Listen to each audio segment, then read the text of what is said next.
పశ్చిమాసియాలో యుద్ధ మేఘాలు ఇంకా చెదరలేదు. కానీ ఇప్పుడు ప్రపంచం దృష్టి కేవలం అమెరికా, ఇరాన్ ఉద్రిక్తతలపై మాత్రమే కాదు, ఇరాన్ లోపల అంతర్గతంగా ఏం జరుగుతుందన్నది ఆసక్తికరంగా మారింది. ఇరాన్లో అధికారం ఎవరి చేతుల్లో ఉంది? పాలసీ డెసిషన్ మేకింగ్ ఎవరు చేస్తున్నారు?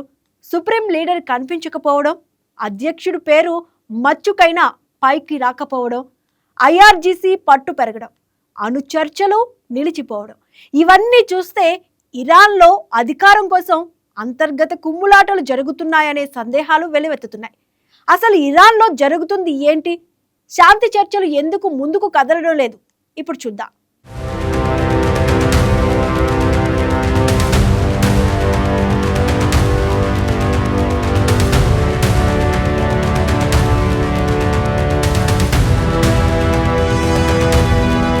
ఇరాన్ అంతర్గత అంతర్యుద్ధంతో కొట్టుమిట్టాడుతోంది.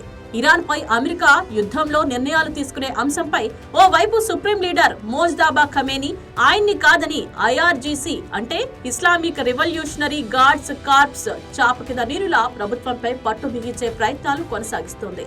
ఈ అంతర్గత పోరాటం కారణంగా పాకిస్తాన్ లో జరగాల్సిన అమెరికా ఇరాన్ కాల్పుల విరమణ చర్చలు విఫలమయ్యాయి. ఫలితంగా ఆపరేషన్ సక్సెస్ పేషెంట్ డెడ్ అన్న చందంగా ఇరాన్ వ్యవహారం మారింది. ప్రస్తుతం ఈ పరిణామం ప్రపంచ దేశాల్లో హాట్ టాపిక్ గా మారి అంతర్జాతీయ వేదికలపై తీవ్ర చర్చలకు దారితీస్తోంది. అమెరికా సైతం చర్చలు విఫలమవడానికి, ఆలస్యం అవడానికి కారణం ఇదేనని స్పష్టంగా చెబుతోంది. ఇంతకీ ఇరాన్లో ఏం జరుగుతోంది?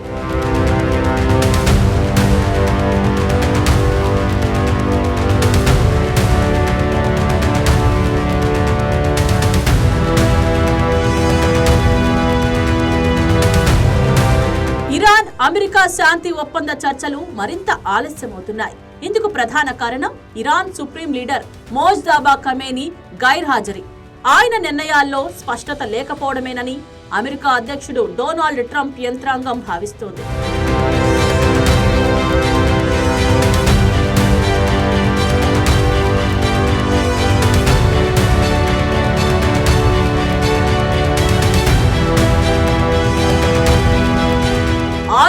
క్రితం అమెరికా ఇజ్రాయెల్ సంయుక్త దాడుల్లో ఇరాన్ సుప్రీం నేత అయాతుల్లా అలీ ఖమేనీ ప్రాణాలు కోల్పోయారు.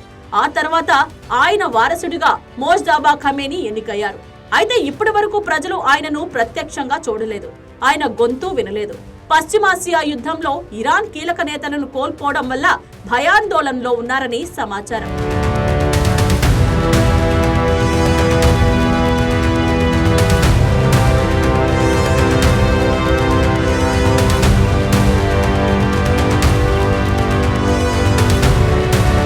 అమెరికా మీడియా వేదికల ప్రకారం మోజ్దాబా ప్రత్యక్ష నిర్ణయాల్లో పాల్గొనకపోవడం వల్ల ఇరాన్ నాయకత్వంలో విభేదాలు పెరిగాయి. అణు కార్యక్రమంపై చర్చల్లో ఇరాన్ ప్రతినిధులకు ఎంత అధికారం ఇవ్వాలో స్పష్టత లేకపోవడం చర్చలపై ప్రతికూల ప్రభావం చూపుతుంది. ప్రస్తుతం ఇరాన్ వద్ద 60% శుద్ధి చేసిన యురేనియం 440 కిలోల నిల్వ ఉంది. ఇది 90% ఆయుధ స్థాయి కంటే తక్కువ అయినప్పటికీ 8 నుంచి 12 అణుబాంబులు తయారు చేయగల సామర్థ్యం ఉంది. ఈ అంశమే చర్చల్లో ప్రధాన అడ్డంకిగా మారింది.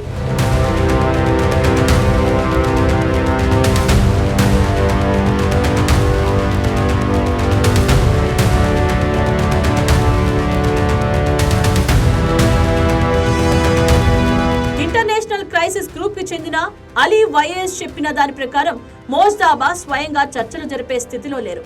ఆయన కేవలం విస్తృత నిర్ణయాలకు ఆమోదం తెలుపుతున్నారని, చర్చల వ్యూహాల్లో ఆయన పాత్ర లేదని చెప్పారు. ఆయన గైర్హాజర్ని ఇరాన్ ప్రభుత్వం ఉద్దేశపూర్వకంగా చూపిస్తోందని, ఇది అంతర్గత విమర్శల నుంచి రక్షణగా పనిచేస్తుందని విశ్లేషకులు భావిస్తున్నారు. యుద్ధం ప్రారంభమైనప్పటి నుంచి మోజ్దాబా ప్రత్యక్షంగా కనిపించకపోవడం ఇరాన్ పాలనకు సవాలుగా మారింది. ఆయన పేరుతో టీవీలో వార్తలు, సోషల్ మీడియాలో పోస్టులు వస్తున్నాయి. కొన్నిసార్లు ఏఐ ద్వారా రూపొందించిన వీడియోలతో సందేశాలు పంపడం ఆయన ఆరోగ్యంపై, ఆయన ఎక్కడున్నారనే అనుమానాలను మరింత పెంచుతోంది.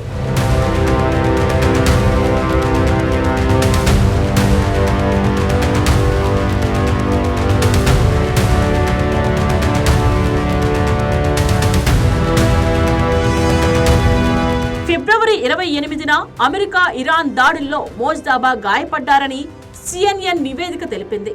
మరోవైపు రైటర్స్ కథనం ప్రకారం ఆయన ఆడియో కాన్ఫరెన్స్ ద్వారా అధికారులతో సమావేశాలు నిర్వహిస్తూ యుద్ధం, అమెరికాతో చర్చల వంటి ప్రధాన అంశాలపై నిర్ణయాల్లో పాల్గొంటున్నారని సమాచారం. ఇరాన్లో ప్రస్తుతం పెద్ద రాజకీయ కుమ్ములాట జరుగుతోంది.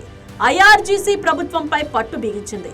అధ్యక్షుడు మసూద్ పెజెష్కియన్ నియామకాలను అడ్డుకోవడం, ముఖ్యంగా ఇంటెలిజెన్స్ మంత్రిని నియమించడాన్ని నిరోధించడం ద్వారా అధ్యక్షుడిని పూర్తిగా పక్కకు పెట్టిందన్న ఆరోపణలు సైతం ఉన్నాయి.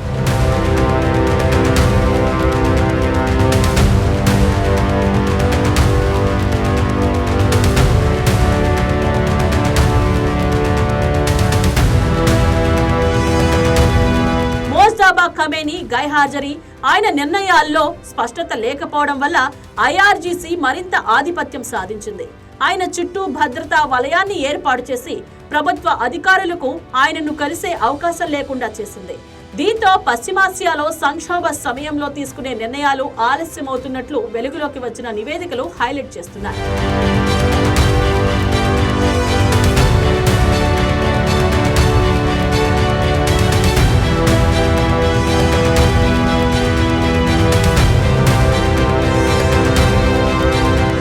పరిస్థితుల్లో అమెరికా, ఇరాన్ మధ్య చర్చలు తిరిగి ప్రారంభమయ్యే అవకాశం ఉన్నప్పటికీ అది ఎప్పుడు జరుగుతుందో స్పష్టత లేదు.